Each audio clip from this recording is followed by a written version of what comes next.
Another important thing that we need to discuss pagdating sa marketing is marketing margins and costs.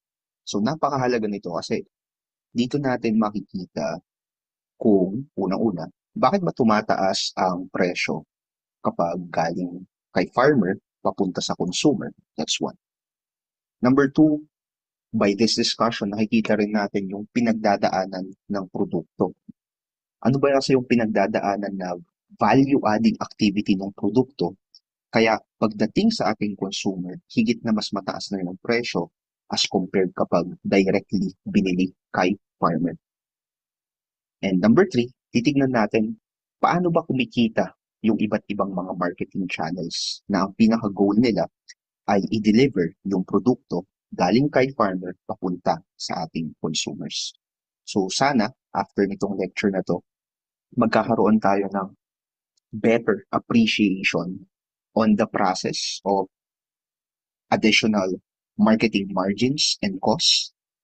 Bakit nagkakaroon ng dagdag presyo yung produkto ni farmer from the farm gate price going to the final retail price. So simulan natin yung diskusyon natin by defining what is marketing margin. Ang marketing margin, sabi dito, is the difference between the prices at different levels of the marketing system. So ang marketing system natin, nasabi natin from our previous lecture, na dumadaan yan sa kamay ng iba't ibang mga key players.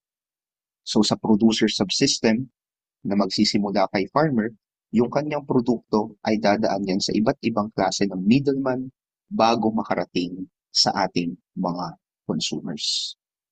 Now, every time na naipapasa yan, so it's exchange function, every time na nagkakaroon ng buy and sell sa mga layers na yan, may karagdagang dagdag sa presyo or differences in the price. Ibig sabihin, yung presyo ng produkto na galing kay farmer, mag-iiba na kapag manggagaling na yan kay middleman up until such time na maihatid yan kay consumer. So yun yung i-analyze natin ngayon. Ano ba yung pamamaraan? Ano ba yung mga different ways natin to measure marketing margin? And aside from that, we will understand bakit ba tumataas ang presyo? Kapag mas marami kang middleman, bakit tumataas ang presyo? And ano yung effect nun sa ating mga farmers? Ano yung effect nun sa ating mga consumers? Now, before everything else, let's try to understand. Bakit ba kasi may marketing margin? Bakit hindi na lang na kung ano yung presyo nilabas ni farmer, yun na rin yung presyo na pambibili niya kay consumer? Well, we have two reasons. Number one, kasi yung marketing margin po natin, may cost yan. Yung pagde-deliver ng produkto from the farmer going to the consumer, may gastos na attributed on that one. Isipin nyo na lang, kung ipapadala ng isang middleman yung produkto from the farmer going to the market, siya ay gagastos sa kanyang truck. Diba? Siyempre, yung truck na yan, meron kang driver na papasahuran mo. So that's additional labor. Yung truck, hindi aandar hanggat walang gasolina. So that's another kind of cost. So kumbaga, yung mga marketers natin, yung mga middleman natin, wholesalers, retailers, truckers, biyaheros, gumagastos sila para maipadala ng maayos yung produkto galing kay farmer papunta kay consumer. Kaya kailangan nilang maglagay ng additional margin on their marketing services. So dahil may gastos, kailangan nilang bawiin yung gastos nila. Aside from the gastos itself, syempre, kailangan nilang kumita, right? Kailangan nila ng profit.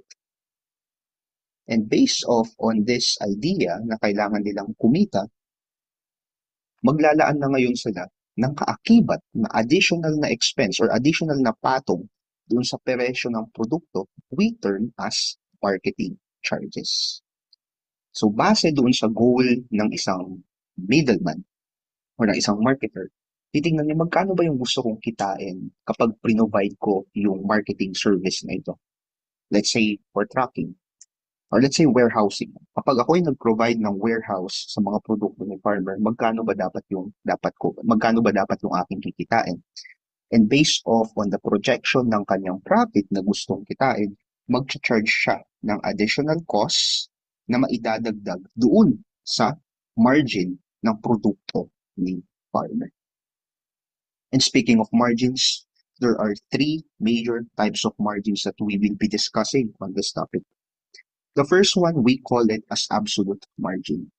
And absolute margin, simple lang yan. Kukunin lang natin yung selling price, yung presyo ng pagbenta. Okay? So, selling price minus buying price. That's absolute margin. And then, we also have percentage margin. Ang percentage margin naman, kukunin natin yung absolute margin, which is yung nasa taas, selling price minus buying price, at i-divide natin ngayon sa selling price times 100%.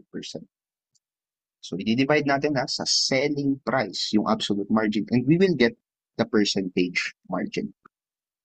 And finally, we have percentage markup or percent markup. Sa percent markup naman, kukunin natin yung absolute margin at i-divide natin ito sa buying price. Doon sa presyo ng pagbili ng produkto times 100%. So these are the three major types of margins that we will be talking about. So simulan natin sa absolute margin. So ang absolute margin is simply selling price minus buying price. So tignan natin itong illustration na nasa harap nyo ngayon. Let's say gusto nating makuha yung absolute margin ng wholesaler going to the retailer. So sa illustration na to, ano ang selling price? Ang selling price is, si wholesaler, binenta niya ng 20 pesos kay retailer. Tama? Hindi, mali. Sorry. Ano yung presyo ng pagbenta ni wholesaler kay retailer? It's actually 30 pesos. So, binenta ni wholesaler ng 30 pesos kay retailer. So, we have 30 pesos, it's the selling price, minus yung buying price ni wholesaler. So, binili ni wholesaler ng 20 pesos kay farmer. So, 30 minus 20, you now get an absolute margin of 10 pesos. How about sa level ni retailer? Sa level naman ni retailer. Okay, ano yung binenta ni retailer? Ano yung selling price ni retailer? Binenta niya sa consumer ng 50 pesos. So, 50 pesos yung selling price. Minus, we have buying price ni retailer, which is 30 pesos. And ang absolute margin ay 50 minus 30, we have 20 pesos. Okay? Murahin ko lang to para mas malinaw. So, ito yung absolute margin. Ito yung absolute margin ni wholesaler. Ito naman yung absolute margin ni retailer. Now, tignan naman natin yung percentage margin. Okay? Yung percentage margin. Balikan natin dito. Yung percentage margin ni wholesaler. Percentage margin ni wholesaler. So, ano ang formula ng percentage margin? Absolute margin divided by selling price times 100.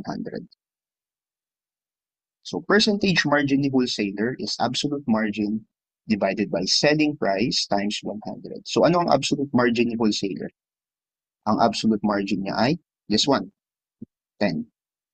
So, 10 yung kanyang absolute margin. I-divide daw natin ito sa selling price. So, binenta ni wholesaler ng magkano? 30. Okay? 30 pesos niyang binenta. So, 10 divided by 30 times 100.